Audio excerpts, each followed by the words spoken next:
Bienvenidos a Puneños en el Mundo. Hoy día tenemos el honor de presentar al ingeniero de sistemas Sami Wilfredo Contreras Saavedra.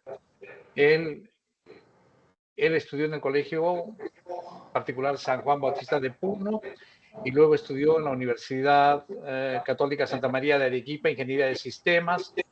Hizo una maestría de Ingeniería Industrial en la Universidad Nacional de Ingeniería. Él es no solamente, digamos, un gran ingeniero de sistemas, sino líder en una serie de empresas en rubros de digitalización, también, digamos, de forestación.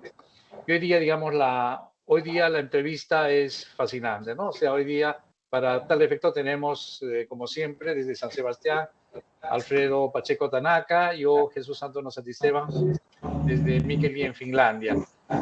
Sami, te damos la bienvenida al programa. Muchas gracias, Jesús. Gracias, Alfredo. Bueno, primero quiero empezar agradeciendo la oportunidad que me están dando para esta entrevista. Sí, estoy gratamente sorprendido de la invitación y bueno, estoy aquí para que puedan preguntarme todo lo que deseen. Perfecto. Alfredo, te damos la bienvenida. Sí, Sammy, bienvenido al programa. Parece que va a ser todo da para que haga una muy buena entrevista. Es bastante que está de moda, ¿no? Todo lo que es digitalización. Muchas gracias por venir. Bueno, Sami, vamos a empezar por lo esencial, digamos. ¿Qué significa ser ingeniero de sistemas?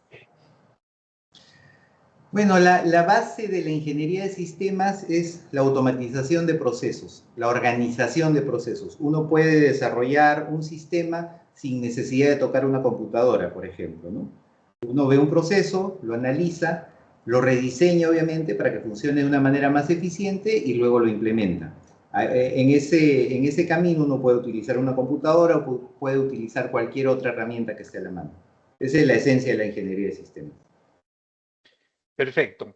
O sea, digamos, en el Perú, el ingeniero de sistemas, o sea, hace procesos de elaboración, diseño de procesos de reingeniería, de integración. ¿Tiene que ver más con el mundo digital o tiene que ver también con la ingeniería organizativa? Dependiendo de la rama, la ingeniería de sistemas tiene muchas ramas que al final terminan siendo muy afines, ¿no? Pero en todo proceso de ingeniería que se aplica a ingeniería de sistemas siempre hay una etapa de análisis, de reorganización y al final, justamente porque estamos en una era muy tecnológica, siempre tiene que haber un proceso digital en el medio. O sea, ahora es indispensable eso, ¿no? Bueno, por ejemplo, tú, digamos, cuando estudiaste en Arequipa Ingeniería de Sistemas y hoy en día, ¿cuánto ha avanzado, digamos, tu expertise digital? O sea, ¿qué porcentaje tú, digamos, de tu actividad, digamos, estás inmerso en el mundo digital?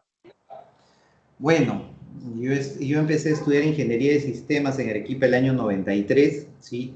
Y definitivamente todo lo que estamos viviendo ahora es el día y la noche, literalmente, ¿no? Con decirles que en esa época yo en la universidad, el primer año recién estaba entrando el internet ahí en Arequipa.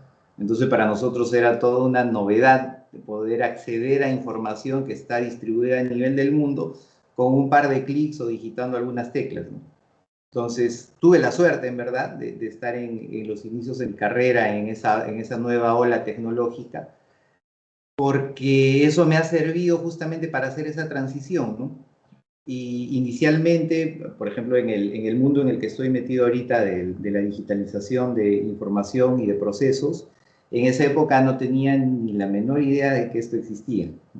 Eso fue en el camino. Claro, Es más, cuando terminé la universidad tampoco sabía muy bien que me iba a dedicar a esto toda mi vida, ¿no?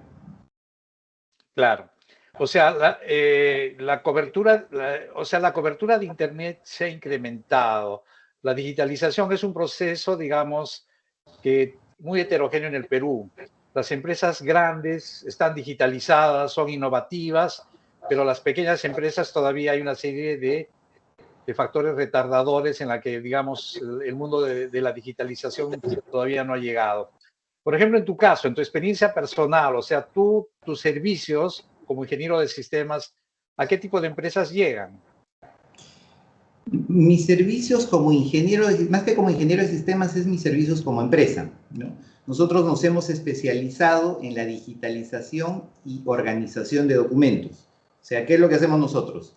Viene un cliente con algún problema y nos dice, tengo un archivo, por ejemplo, de, no sé, que tiene 20, 30 millones de papeles.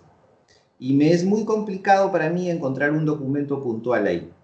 Entonces, lo primero que nosotros hacemos cuando tenemos un reto de ese tipo es hacer una organización de los documentos. Lo primero que hacemos es definir cuántas series documentales existen en ese archivo. Pongo un ejemplo. Dentro de un archivo puede haber documentación de personal, los legajos de personal, puede haber documentación del área de compras, de ventas, puede haber documentación del área contable. Entonces, lo primero que hacemos es verificar de que esa información esté correctamente ordenada. Y si no está, pues nosotros también le damos el servicio de ordenamiento. Una vez que se ha terminado todo ese proceso de ordenamiento de los documentos, nosotros pasamos ya a hacer un análisis por cada serie documental. ¿Eso qué quiere decir? Que si, por ejemplo, yo tengo un archivo de las facturas de hace 20 años, ¿sí? Entonces vamos con los usuarios y les decimos, ¿cómo buscas tus facturas? Ah, ok, yo los busco por el número de RUC, por la razón social, por la fecha. Tiene varias metadatas, eso lo llamamos metadata, ¿sí? Entonces, una vez que definimos la mejor manera de recuperar esa información de manera en papel, como normalmente lo hacía, entonces definimos esas series documentales y definimos la metadata que se necesita para poder recuperar luego en el formato digital. A continuación, pasamos ya al proceso de escaneo de documentos. Escaneamos todos los papeles, los 20, 30 millones de papeles que hay en ese archivo, y los organizamos de acuerdo a la estructura que hemos definido inicialmente, asociándole la metadata a cada uno de esos documentos. Una vez que hemos terminado eso, dependiendo del requerimiento de nuestro cliente, si es que ellos ya cuentan con un software de administración de todo ese gran volumen de información, lo cargamos ahí. Si no cuentan con eso, nosotros les proveemos el software, porque nosotros hemos desarrollado a lo largo de estos años también software que se encarga específicamente de la administración de ese tipo de información, y cargamos esa información en este software para que ellos puedan ser consultados libremente con los permisos necesarios, obviamente, por cada área de la empresa. Ahora, un poquito más allá. Si el cliente necesita que esos documentos perduren por siempre en el tiempo, o sea, ¿eso qué quiere decir? Si por A o B ocurre un incendio, se roban una caja de papeles o lo que pueda suceder en el transcurso del tiempo, y ellos necesitan que esos documentos queden de forma perenne en la empresa, entonces nosotros tenemos una certificación, ¿sí?, en la que nosotros podemos digitalizar la documentación con valor legal. Para hacer un símil, nosotros podemos digitalizar todos los papeles y cuando pasa por nuestro proceso de valor legal es exactamente igual como que un notario haya validado todas las páginas. Entonces, luego esa información nosotros la grabamos en un disco óptico no regrabable, lo guardamos en una bóveda, que también nosotros contamos con una bóveda, y luego si por A o B ese papel se pierde, y por ejemplo tengamos, no sé, un juicio laboral, entonces, y se perdió el expediente de esta persona, se perdió su folio. Cuando el juez nos dice que recuperemos esa información, él le da ese valor, como si fuera exactamente el papel, a la información que ha sido digitalizada. Excelente. ¿Quiénes son tus clientes, Sami? Bueno, la mayoría de empresas del Estado, ¿verdad? Creo que en estos 22 años que tengo experiencia en esto hemos pasado casi por todas las empresas del Estado.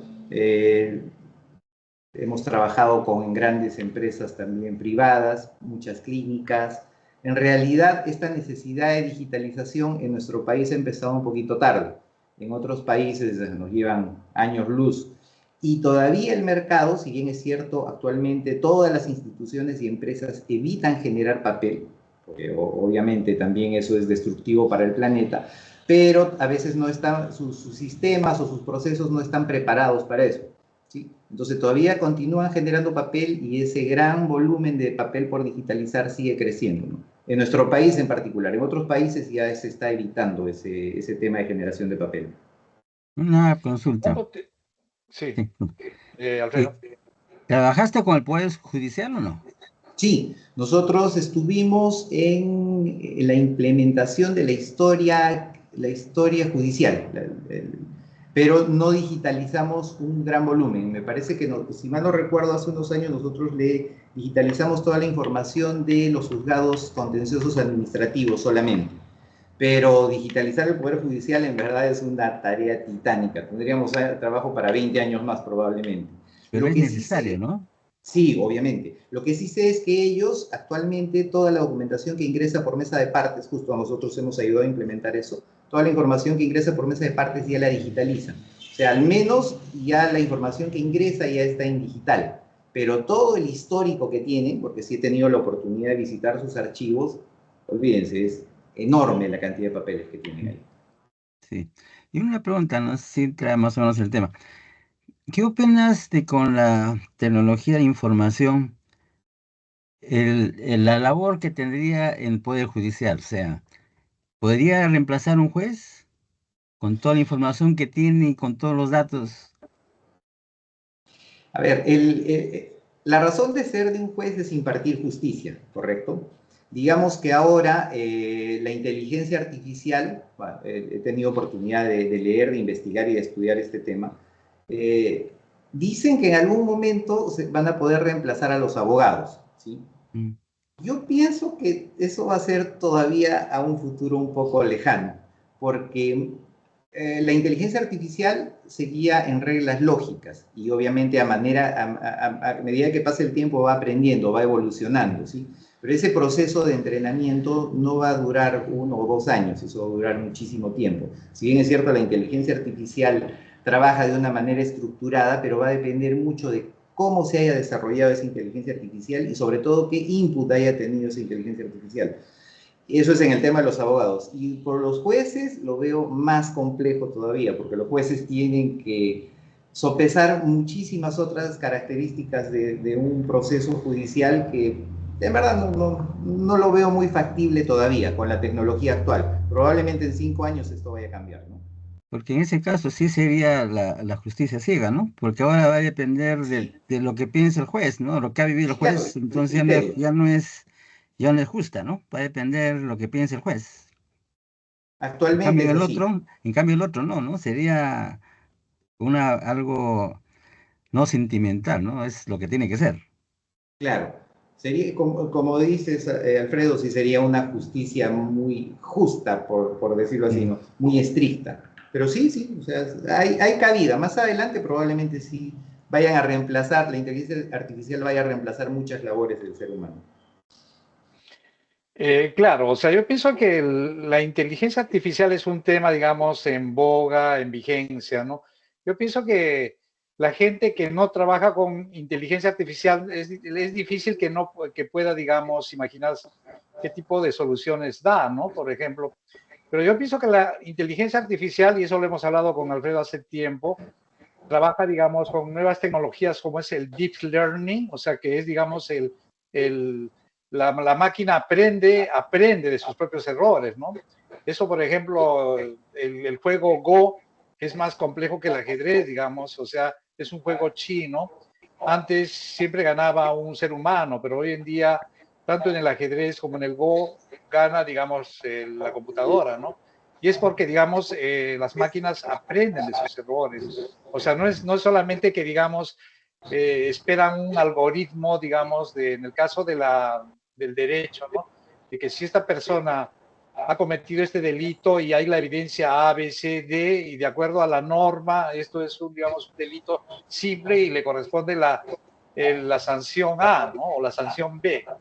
Entonces, no solamente es eso, sino, digamos, de que la inteligencia artificial significa que la máquina tiene la capacidad de procesar información que un ser humano no la puede, ¿no? O sea, esa es la data, millones de cosas de las cuales aprende supuestamente todos los casos, todas las variantes de ese tipo de delito, ¿no? Entonces, y tiene la ventaja de que, digamos, no tiene un componente subjetivo y puede, o sea, subjetivo en el sentido de mirar con prejuicio digamos, a la persona procesada, ¿no? O sea, o tampoco tiene, digamos, favoritismo por una serie de, digamos, de sesgos, ¿no? Entonces, le puede sugerir a un abogado que esta es la solución, que que este es el delito y esta es la sanción. Y obviamente, ¿no? O sea, digamos, el ser humano estaría en la capacidad, digamos, de avalar o rechazar eso por alguna razón que, digamos, que no ha sido puesta en consideración, ¿no? Entonces, estamos frente a eso, ¿no? Por ejemplo, yo soy médico, yo hago ultrasonido, entonces yo agarro, digamos, veo la tiroides por ultrasonido y la máquina me sugiere un diagnóstico, o sea, me sugiere un diagnóstico, o sea, a partir de la imagen, ¿no? Entonces, y a partir de eso yo le puedo agregar de que tiene, por ejemplo, en el caso de la tiroides, que tiene, digamos, hay calcificaciones, etcétera, que pueden, digamos, hacer, digamos, el diagnóstico un poco más preciso, ¿no? Pero que la inteligencia artificial ya está, digamos, en el día a día de mucha gente, lo está, ¿no? Entonces, ese es un aspecto que, digamos, hay que considerarlo, ¿no? ¿Qué opinas, Sami? Sí, correcto. Yo creo que la inteligencia artificial va a ayudarnos a desarrollar los procesos de manera más exacta, pero reemplazar, sobre todo el ejemplo que puso Alfredo de los abogados o tú de los médicos, eso lo veo todavía bastante lejano, ¿no?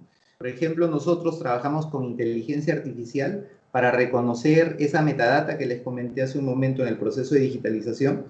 Justo este año nosotros hemos lanzado un software con inteligencia artificial que se encarga de literalmente coge un archivo y lee lo que está ahí. Puede ser escritura a mano o puede ser escritura impresa.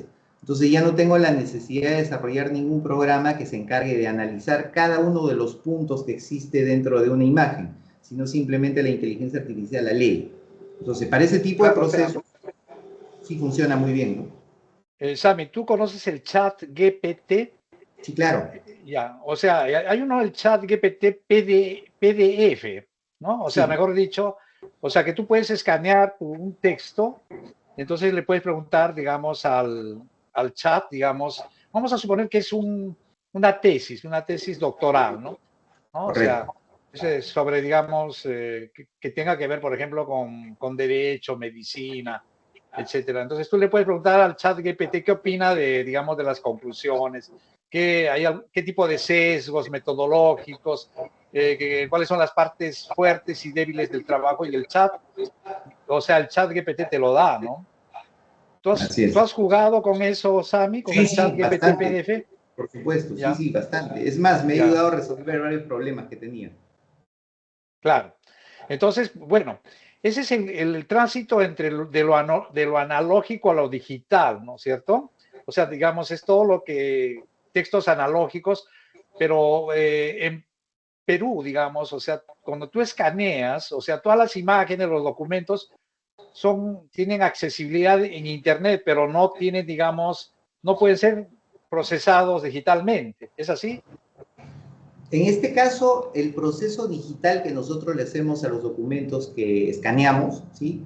Le hacemos un proceso de OCR, y el OCR lo que hace es reconocer todo el texto que está escrito ahí, obviamente no al 100%, pero sí normalmente llega a un 95, 94%, y luego por eso a través de mi software ya podemos hacer búsqueda de palabras puntuales de la documentación que se ha digitalizado.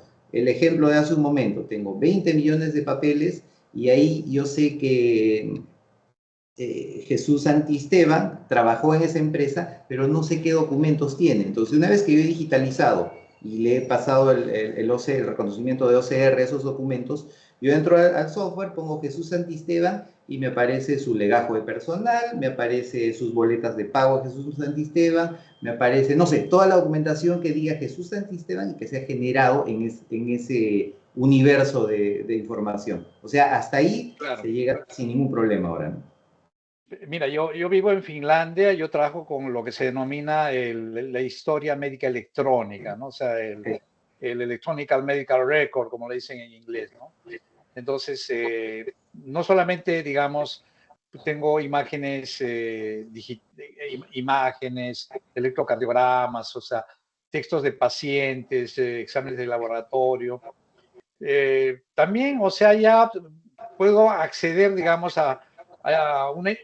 si es que un paciente ha tenido, digamos, antes del año por decirte, del año 2000, algún tipo de información, por decirte, no exactamente su historia clínica, en mi caso sí, pero por ejemplo, un electrocardiograma, entonces se puede, digamos, yo puedo acceder así a través de un escaneo, ¿no? Pero ese electrocardiograma no va a ser integrado, por ejemplo, a los electrocardiogramas que han sido procesados digitalmente, en la que yo puedo hacer una comparación y pueda, digamos, hacer una comparación sistemática, ¿no? De todos los parámetros, ¿no? Entonces ahí, digamos, hay una limitación. Pero el sistema electrónico me permite, por ejemplo, entrar a un banco de datos sobre reumatología, que es mi especialidad. Entonces yo tengo que llenar, digamos, una serie de información, protocolos, que luego van a ser consolidados. Yo tengo, digamos, la capacidad de ir consolidando cuál es la tendencia de los tratamientos, etcétera, etcétera. O sea, ese es el mundo digital. Por ejemplo, ¿cuáles son las brechas que existen en tu experiencia en el Perú para llegar a ese sistema? Bueno, inicialmente aquí en el Perú, si mal no recuerdo, en el gobierno de Humala se sacó una ley para la historia clínica universal, se llamaba así. Entonces, en esta ley lo que decía es darle plazo de, no me acuerdo exactamente cuántos años, para que todas las entidades prestadoras de salud públicas y privadas puedan digitalizar todas sus historias clínicas que tienen en papel, cargarlos a una gran base de datos a nivel nacional y luego a partir de ahí ya utilizar una historia electrónica. O sea, por ejemplo, yo voy a hacer una consulta con un doctor y él en vez de llenar papel ya lo ponía en el sistema, en una base de datos, ¿sí? Entonces, ¿eso qué nos iba a permitir? Si yo tenía historia clínica en papel de hace 5 años y tengo la historia clínica de hace 2 meses de un doctor nuevo, esas dos se iban a juntar. Y lo más interesante era que si no me había atendido en una clínica, no sé, de Iquitos, por ejemplo, y esa entidad prestadora de salud también subía sus documentos, mi doctor de aquí de Lima también podía consultar toda esa atención que había tenido allá. Eso, la ley estaba muy linda, muy bien hecha, pero el tema es que no les dieron presupuesto para implementar la ley. Entonces, la idea está ahí. Todo el mundo sabe que es indispensable y necesario, pero por un tema de presupuesto y sobre todo, hay otro gran problema, que en las clínicas del Estado, sobre todo que están en provincias, ¿sí? No tienen los implementos tecnológicos para poder explotar esto. O sea, es casi imposible en una clínica de una provincia pequeña que el doctor cuente con una computadora para poder acceder a este gran banco de datos. Ese es el principal problema ahí. Claro. O sea, en tu experiencia, ¿conoces alguna red digital en el Perú? O sea, en general, digamos, donde haya más, que haya, digamos, una interconectividad, donde haya una base de datos, donde haya un mundo digital, sobre una actividad económica en común. Bueno, a ver, todo lo que es la banca, la bolsa de valores, eso funciona 100% digital, ¿no? Y en el caso en el tema médico, las clínicas privadas, hasta donde yo sé, todas ya son 100% digitales. Ellas sí se han dado el trabajo de digitalizar toda su historia de papel de años atrás y ahora ya todo es electrónico. Pero bueno, en nuestro país sí tenemos una brecha bien importante en ese tema. ¿Y tú crees que esa brecha es producto de lo prohibitivo del costo o es que, digamos, no hay expertise, no hay interés? O sea, por ejemplo, ¿cuáles son las brechas que tenemos que llenar a fin de que, por ejemplo, las pymes pudieran digitalizarse, a fin de que, digamos, tengamos un mundo digitalizado en los aspectos básicos de nuestra economía?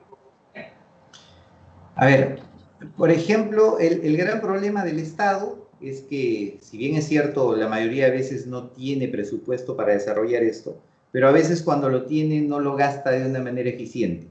¿Sí?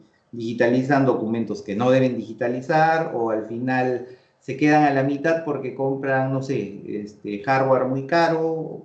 Hay 50.000 problemas en el Estado.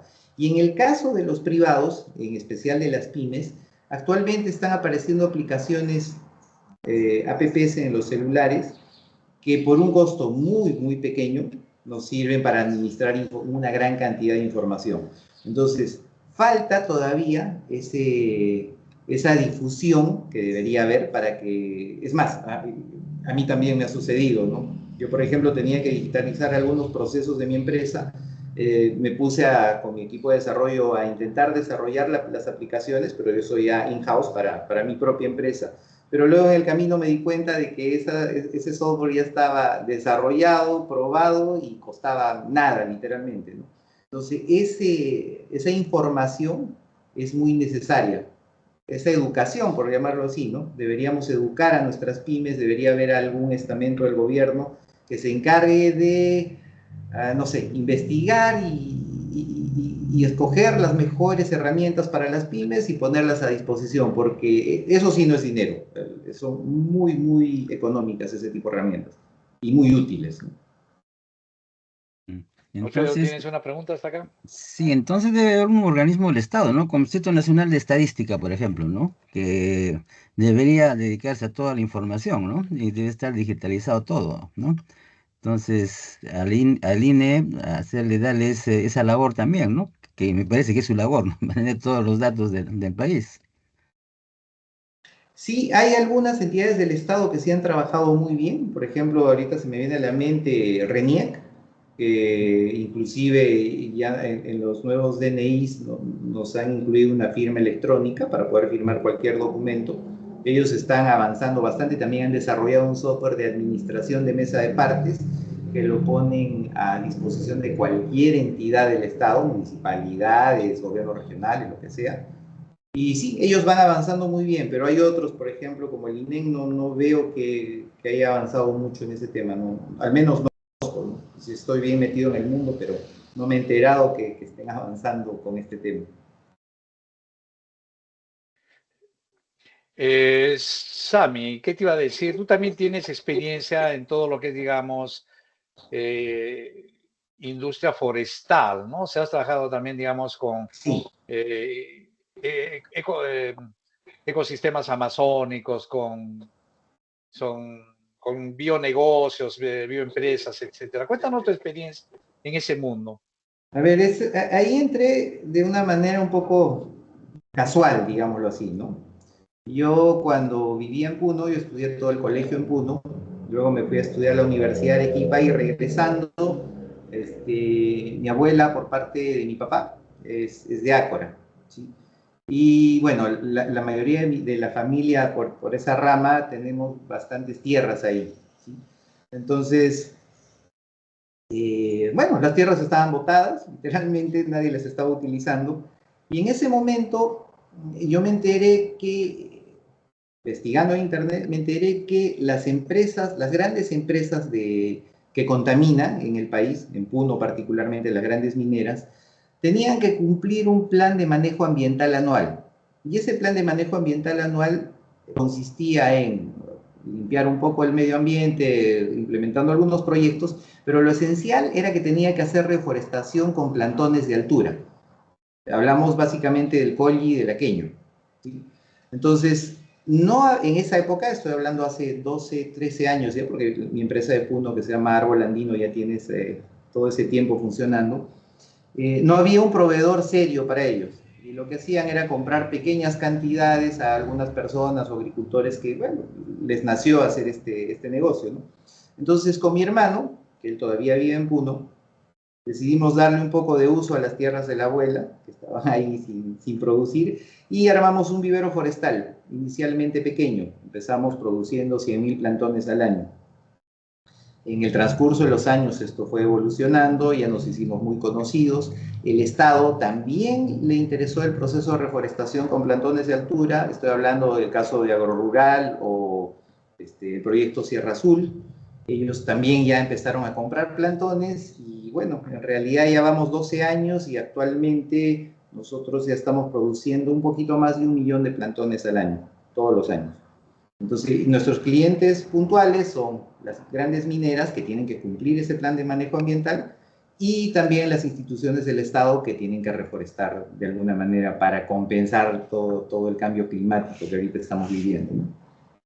Hay una pregunta. Excelente, excelente. Sí. Sí, Alfredo. ¿Eso tiene que estar relacionado con la industria maderera o no? No, ahí viene la segunda parte. ¿Sí?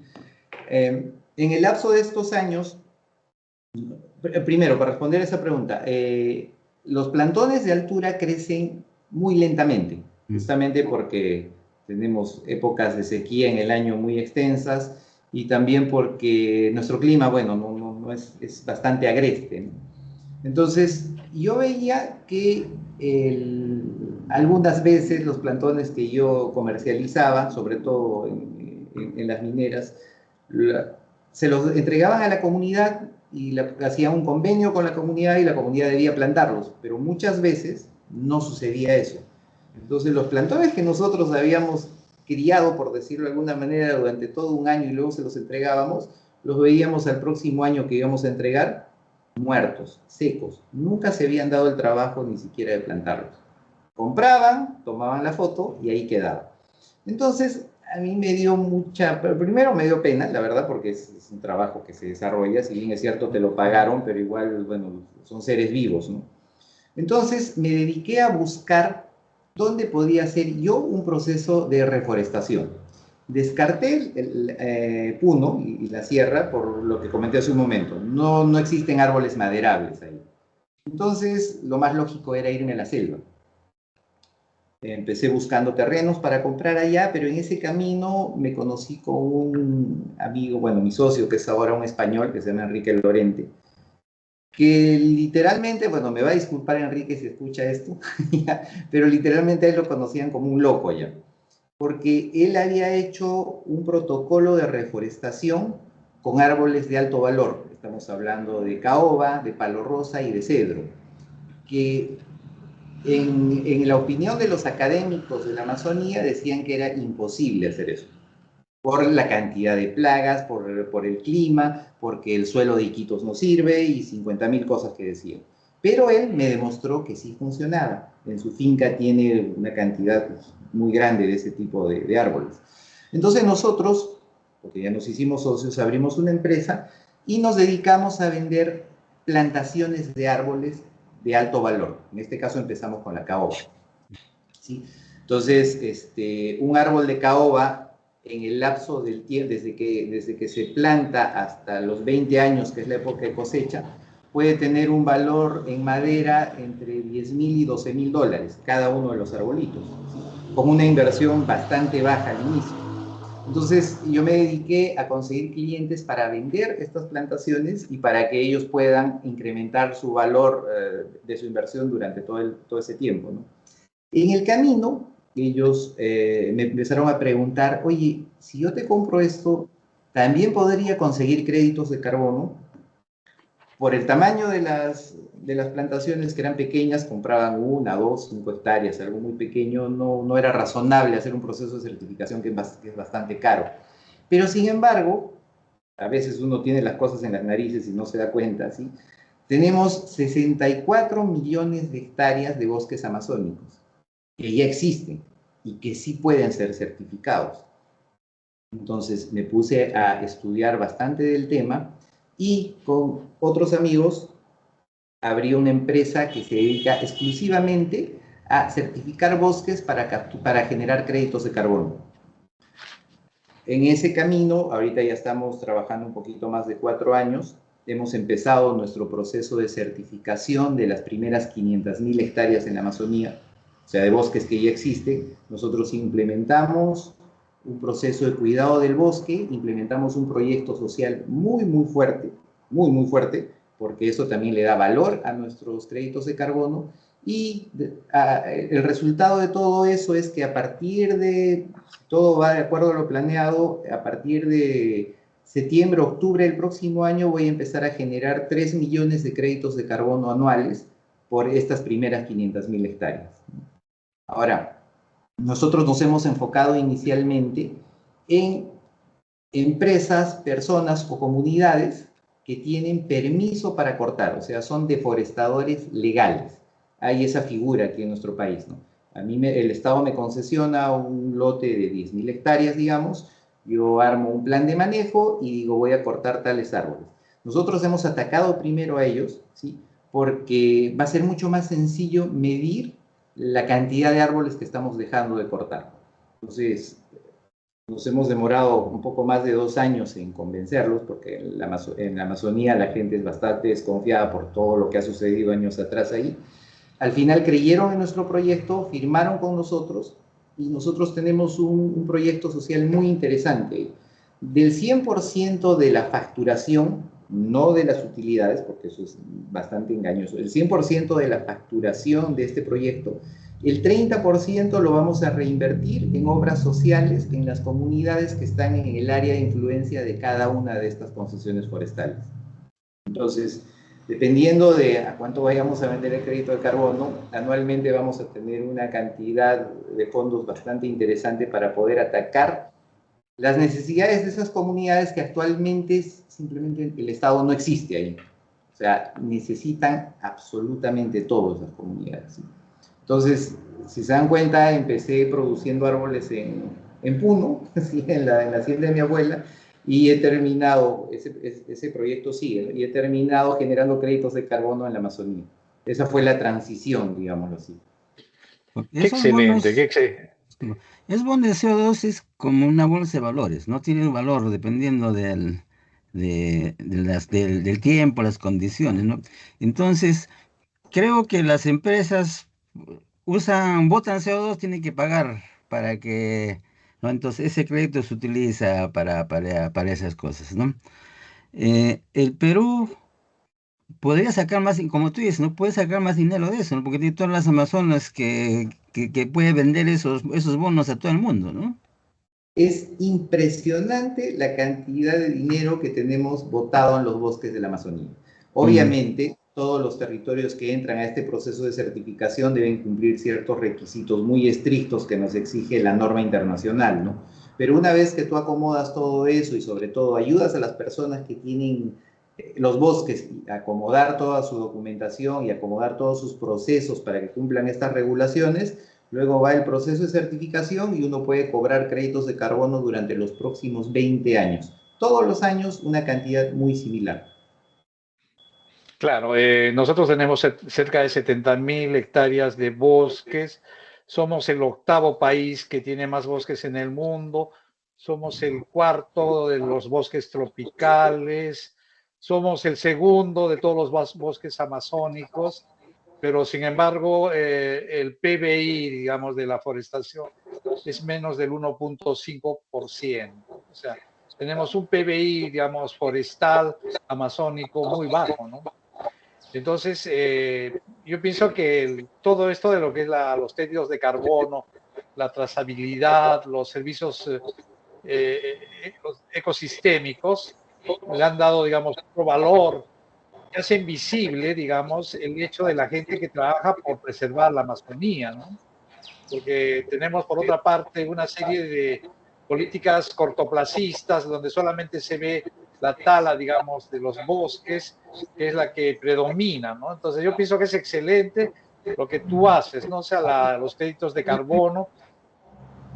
¿Cómo, a nivel, digamos, del mundo global, cómo es posible que haya mayor valor agregado a en toda esa cadena de valor productiva en la Amazonía?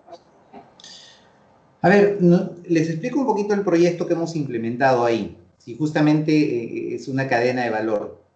Nuestro inicio es certificar los bosques para poder conseguir créditos de carbono. Pero sin embargo, esa es la punta del iceberg, ¿sí? Porque antes a esto, les comenté hace un momento que yo trabajaba en reforestación con especies de alto valor, ¿sí? Entonces, hicimos un estudio de mercado en Europa en el que nos dimos cuenta que los productos no maderables de la Amazonía son muy apreciados y tienen muy alto valor allá. Los productos no maderables son látex, resinas, hojas, ramas, ese tipo de cosas. Hay árboles curativos en la selva. Es un mundo impresionantemente grande, ¿sí? Entonces,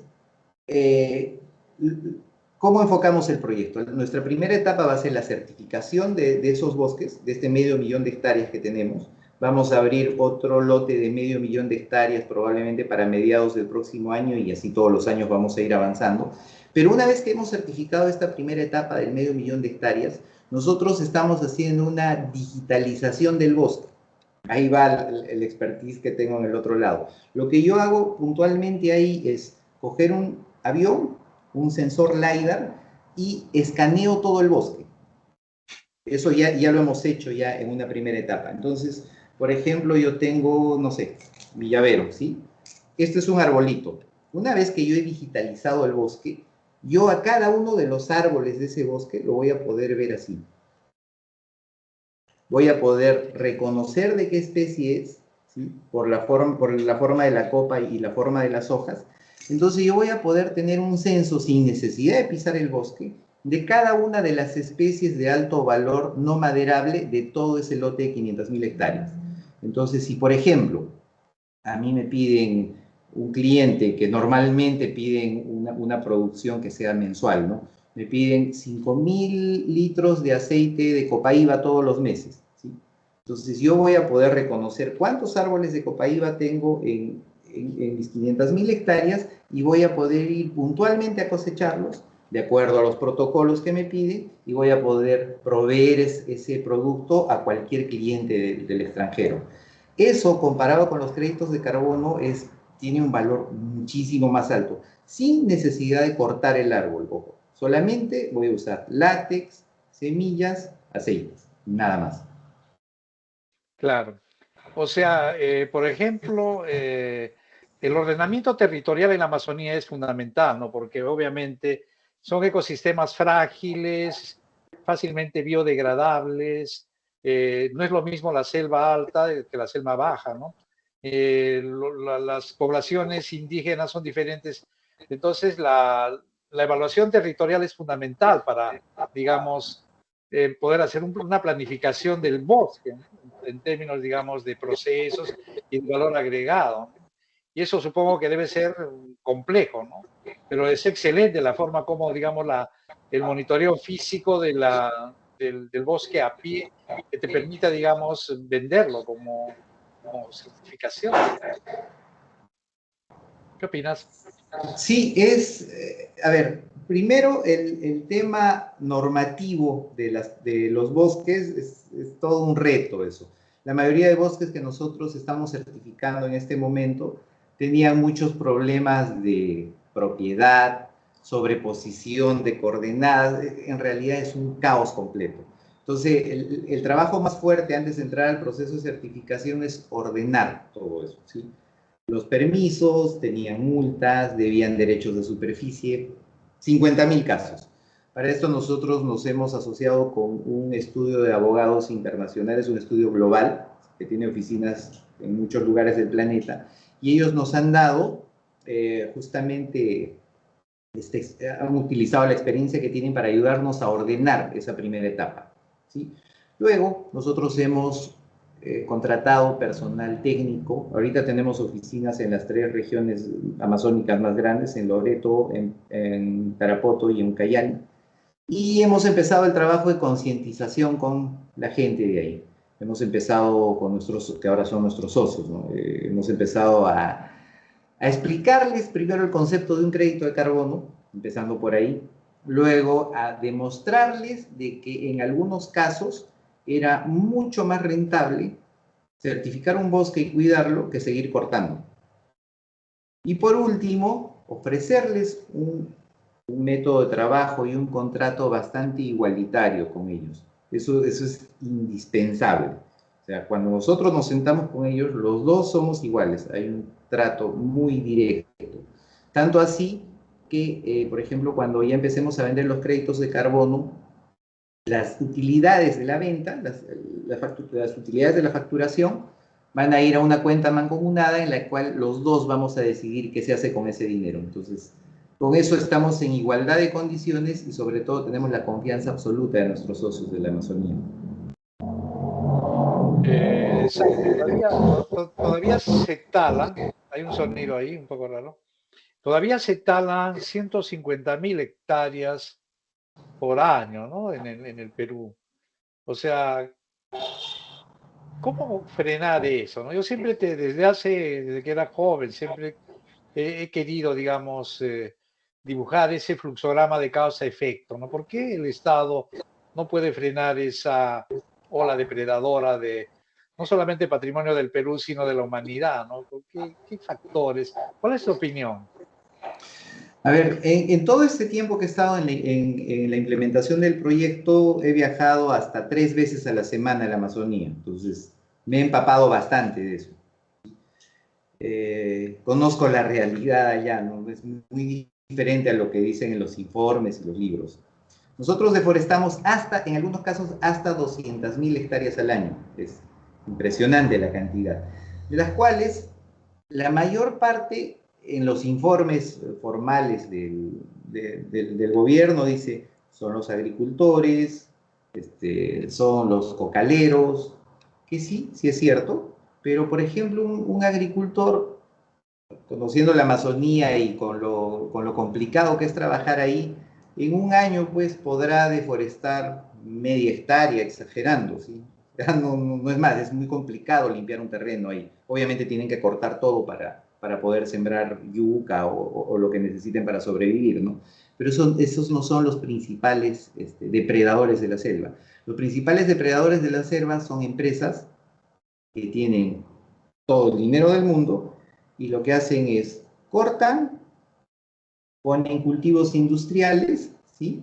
Y luego las leyes, el Estado, todos hacen de la vista gorda y no pasó nada. Pero a los que sí los atacan son a los pequeños que deforestan media hectárea, un cuarto de hectárea, ¿no? Eso por un lado. Por otro lado, el otro gran enemigo que tiene la Amazonía también es el cambio climático. Actualmente, uno puede pensar, la selva es mucha agua, mucha vegetación, pero, por ejemplo, particularmente en este verano que le llaman allá en Iquitos, los ríos han bajado como nunca antes nadie había visto. O sea, el cambio climático es una realidad muy preocupante, inclusive en la Amazonía, donde el agua abunda, ¿no? Entonces, si no tomamos decisiones urgentes e inmediatas, estamos ya, no sé, a 1 o 2 años de un punto de no retorno en el que el mundo va a cambiar completamente. Claro, plenamente de acuerdo. Alfredo, ¿tienes alguna opinión? Sí, ¿por qué no se hizo como hizo Chile? ¿No? Porque Chile trabaja con IKEA, ¿no? Que son los suecos que son los que hacen para muebles, ¿no? Y ellos invirtieron ahí, donde no había nada, pusieron árboles, ¿no? Y es un buen negocio, ¿no? Y Perú, en principio, puede salir mejor, ¿no? Más rápido y mayor cantidad, ¿no? ¿Por qué no se hace eso? En Chile había un enfoque diferente, ¿ya? Pero ahorita están metidos en un problemón justamente por eso. Si mal no recuerdo, en Chile hay alrededor de 3 millones de hectáreas de Mm. forestación, que la mayoría es pino y eucalipto, ¿sí? Pero plantar pino y eucalipto es mucho más dañino que deforestar. Porque primero, el eucalipto es un árbol ignífugo. En muchos estudios le dicen el árbol gasolina. Se prende a incendios forestales a cada rato. Y estas dos especies consumen una cantidad impresionante de agua. Es por eso que ahorita Chile está metido en un problema de falta de agua, ¿sí? Por ejemplo, ellos producían paltas, producían arándanos, y ahorita el tema del agua es un problema muy grave para ellos, justamente es el tema de haber reforestado con estas especies. Nosotros en la Amazonía tenemos especies nativas que, por ejemplo, ¿no? Para que un pino crezca a edad de corte debe pasar por lo menos entre 12 y 15 años. Yo tengo una especie en la Amazonía que se llama la bolaina, que en 5 años está lista para corte. Madera de mejor calidad y encima yo corto la bolaina y vuelve a brotar. Corto y vuelve a brotar hasta 7 veces. O sea, no ni siquiera necesito volver a plantarlo. Ahora, ¿por qué no hay empresas que se dedican a eso? Justamente porque el Amazon no se conoce eso. O sea, falta una labor de difusión inmensa. Nosotros tenemos una plantación forestal allá en Iquitos, en la que ya hemos hecho todos estos experimentos que les estoy comentando, ¿sí? Entonces, digamos que conocemos de primera mano que hacer una inversión una plantación de bolaina es, no sé, 20 o 30 veces más rentable que hacerla en una de pino. Sí, no sé si ven la pantalla, ¿no? Esto acaba de Sí, salir, me mandaron este reporte, ¿no? De las sequías, ¿no? A ese les voy a pasar. Estas son como 100 páginas, creo ya hace todos los problemas de las sequías en el mundo, ¿no? Bueno, no pone Perú, más pone Ecuador, porque el problema entre Ecuador también es bastante difícil, ¿no? Bueno, les voy a pasar porque dice todos los problemas de riesgos que acaba de salir creo, este mes, este reporte. Después les voy a pasar para ver si comentamos otro día. Excelente, excelente, ¿no? Claro, o sea, yo pienso de que lo que dice Sammy y Alfredo sobre, digamos, el cambio climático, la escasez de agua en Chile, está llevando a que muchas empresas chilenas se vengan al Perú, ¿no? Se vayan al Perú, ¿no? O sea, por ejemplo, muchos capitales en agroexportación, porque, digamos, el Perú todavía está en la capacidad, digamos, de tener regularidad en los cultivos y en las cosechas, ¿no? Entonces, esa es una ventaja competitiva que tenemos en Chile, que prácticamente, digamos, nos ha permitido posicionarnos como, digamos, el país más poderoso en agroexportación de la región y poco a poco nos vamos a hacer uno de los mejores en muchos rubros en todo el mundo, ¿no? Entonces, yo pienso de que hoy en día tenemos que trabajar agresivamente por preservar nuestros ecosistemas y empezando por el más importante, que es el lago Titicaca, ¿no? Donde obviamente, digamos, eh, no es, digamos, en el caso del lago Titicaca, la degradación biológica viene por parte de la población. O sea, ya hemos visto cómo, por ejemplo, no solamente hablando del Ramis, que por decir, por contaminación minera, sino, digamos, ríos como, por ejemplo, cerca de Juliaca lleno de pañales, o, digamos, todo lo que es, digamos, ya la bahía de Puno nuevamente, digamos, con toda la lenteja, etcétera, etcétera, ¿no? Pero yo pienso de que hoy en día tenemos que toda la experiencia que Sami ha acumulado en términos digamos, de créditos de carbono, etcétera, etcétera, deberíamos, digamos, llevarlo ya como una política de Estado, ¿no? Entonces, la pregunta, digamos, es, por ejemplo, hay experiencias muy interesantes, por ejemplo, el caso de Madre de Dios, la castaña, el sachainchi en San Martín, el camu camu, el camuate y el loreto, ¿no? Son, digamos, productos amazónicos, no forestales, que han tenido éxito, ¿no? ¿Tú qué opinas, Sami? Al inicio ese tipo de proyectos estuvieron muy bien enfocados. Sobre todo yo conozco uno grande que fue el Camu Camu. Empezó muy, muy bien. ¿Sí? Teníamos, digo, como país un cliente muy grande que era Japón, que nos pedía ciertos niveles mínimos de ácido ascórbico en la exportación de la pulpa. ¿Sí? Entonces, fue un boom, había pequeños empresarios ganando mucho dinero. El tema fue cuando empezó a aumentar la demanda. Cuando aumentó la demanda, empezaron a cosechar, digamos, camu camu, cuando todavía no debían cosecharlo, no era el tiempo adecuado. Y la cantidad de ácido ascórbico era diferente a la que ellos solicitaban. Entonces nosotros, en nuestra mal llamada viveza de peruanos, le agregamos ácido ascórbico artificial, hicieron los análisis y nunca más nos volvieron a comprar. Eso pasó ahí. Eso fue una pésima decisión. Qué pena, Sí, sí, qué pena, qué terrible. pena. Pues. Sí, Ahora, ese es, lo que comentabas del lago Titicaca, ¿no? Adicionalmente a los problemas, yo soy puneño y soy puneñista, me encanta mi tierra. Cada vez que puedo siempre me escapo y estoy allá porque mis padres todavía viven ahí. Entonces, yo he hecho un análisis también bastante profundo sobre el tema del Titicaca, he investigado, he leído bastante. Y adicionalmente a lo que tú dices, el otro gran contaminador del lago son la crianza de las truchas. Si bien es cierto que los animalitos viven en el lago y bueno, se procrean ahí y se reproducen, el tema es con la comida.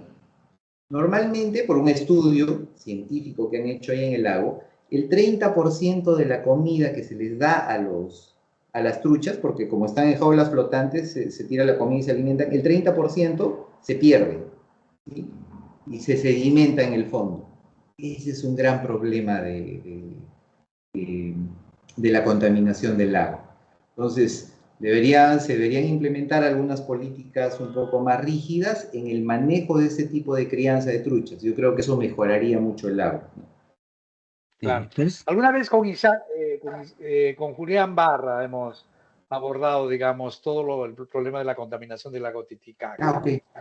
O sea, hay una oficina fitosanitaria del Ministerio de la Producción, creo que antes era de Pesquería, no me acuerdo actualmente, ¿no? Que es el que Produce. hace, digamos, un seguimiento, digamos, de todos los factores contaminantes. Pero sí, claro, debe ser. Yo no tengo información actualizada y sí, creo, es creíble lo que tú dices, Sami. Alfredo, ¿tienes sí, sí, comentarios? es un típico problema de eutrificación, ¿no? De, de colocar material orgánico. Pero también debe haber otro tipo de soluciones, ¿no? O sea, todo el material orgánico que está en el fondo puede hacer crecer algo en el fondo que se come esa comida, ¿no? Es cuestión de estudiarlo, porque si ya tienes el material orgánico, te puede comer, buscar qué es lo que come eso, ¿no? Y se puede poner otro producto. Sí, ha habido otro problema también, igual ocasionado por la trucha. No sé exactamente cómo se introdujo la trucha en el lago, pero entiendo que eso es una especie que no es nativa de nuestro lago, ¿no? Mm. Entonces, cuando introdujeron la trucha, digamos, suelta en el lago, ellos empezaron, como es una especie muy voraz, empezaron a devorar a todas las otras especies, ¿no? Tanto así que, por ejemplo, casi prácticamente el carachi y las otras especies nativas ya han desaparecido y solamente queda trucha en el lago. El Ahora, pejerrey también. el pejerrey también, sí, claro. Entonces, es una especie invasora que ha depredado todo el resto de especies del lago. Entonces, si se hubiese mantenido esa diversidad de fauna en el lago, probablemente esos sí se comerían los residuos de la comida, ¿no? Pero no ha sucedido eso. Nuestro lago literalmente está muriendo y hay que hacer algo. Hay muchas soluciones, ¿ah? Muy técnicas que obviamente en algún momento si quieren también se las puedo exponer, pero tenemos que hacer algo. Esa es la idea. Claro, yo pienso que ese es un buen tema, es siempre nuestro lema. Yo pienso que en algún momento vamos a tener que convocar a todos los actores involucrados en toda, digamos, esta cadena de degradación y, digamos, asumir un compromiso, digamos, para salvar el lago Titicaca, ¿no? Pero yo creo que ese es un gran reto. El próximo año vamos a tratar de hacerlo. Este es el último programa de este año. Sami es, digamos, el que cierra con broche de oro. El programa va a tener una pausa de algunas semanas en que vamos a tratar de darle una, digamos, una nueva tónica, tanto en el contenido como en la parte técnica, mejorar la parte, digamos, técnica, etcétera, etcétera. Sami, ha sido un honor, ha sido excelente, digamos, los temas que hemos abordado, novedosos en nuestro programa, porque rara vez hemos abordado todo lo que hemos tocado contigo.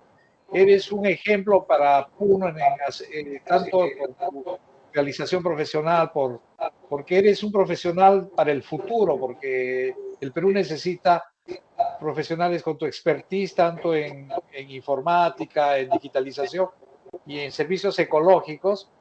Entonces yo pienso que te vamos a seguir, digamos, tocando las puertas para seguir discutiendo temas relevantes para el desarrollo de Puno. Queremos que te despidas del programa, Sami. Bueno, Jesús, Alfredo, muchísimas gracias por la invitación. Ha sido una conversación bastante cómoda, bastante interesante. Les agradezco que hayan pensado en mí para este espacio. Y bueno, como les comenté hace un momento, estoy a su disposición en el momento que ustedes requieran para poder conversar de cualquier otro tema. Excelente. Alfredo. Y sí, muy contentos de tenerte con nosotros. Y en la siguiente etapa queremos hacer más temas más concretos, ¿no? Por ejemplo, lo del lago que estamos hablando, ¿no? Juntar con otros especialistas, hacer con una mesa redonda y dialogar, ¿no? Y a ver si podemos sacar al menos algunas ideas, ¿no? Que se puede hacer, ¿no? Entonces, estás invitado, no sé si tú quisieras también unirte al core del grupo, ¿no? Porque para que nos puedas ayudar y darnos ideas, ¿no? Porque se nota que tú conoces bastante de Puno y es más práctico, ¿no? Estás haciendo industria, entonces tú tienes una visión diferente, ¿no? Sí, Alfredo, encantado. Cuando ustedes me convoquen, yo estoy a su disposición, no hay ningún problema.